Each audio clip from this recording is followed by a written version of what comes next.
What is up sa inyo mga tol?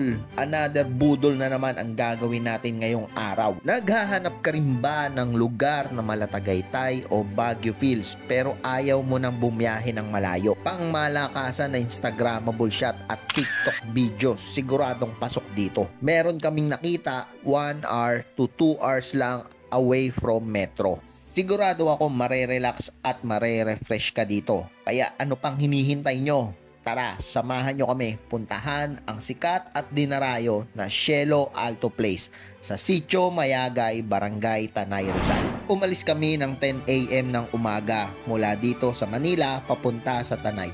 Sakto, chill ride lang ang takbo namin guys. Tunog 120, takbo 40.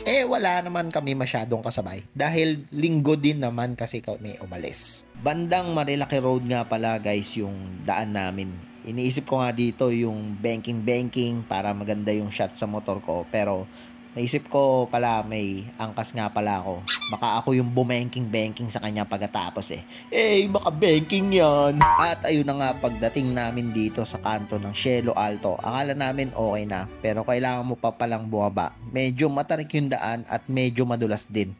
Todo dasal ka talaga na wag magdire-diretso yung motor mo. Buti na lang talaga malakas yung motor namin at dinala kami ng ligtas.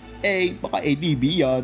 Pagkadating nga namin dito guys, ang lupit ng view, ang ganda ng Sierra Madre at ang mga cabin nila talagang Instagrammable. Dumating kami dito ng maaga at nag-start na kami ditong pumili ng cabin kung saan maganda ang view kapag umaga. Nagpa-reserve nga pala kami dito last January pa dahil laging fully book ang place nila. Pero kung pupunta ka dito para sa picture, pwede din naman kasi wala naman silang entrance fee. Meron nga din pala sila ditong pa-bonfire tuwing gabi na add-ons na lang kung mag-a-avail ka. Yung kwarto nga pala na napili namin ay walang CR.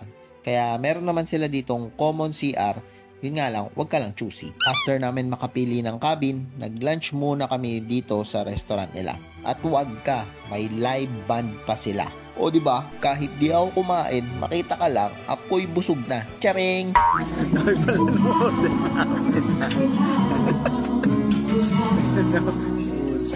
Good korto lang yan sisig.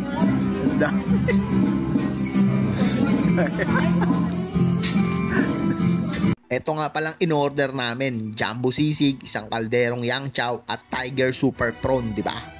Kaya ito, tamang food trip na naman. Sarap.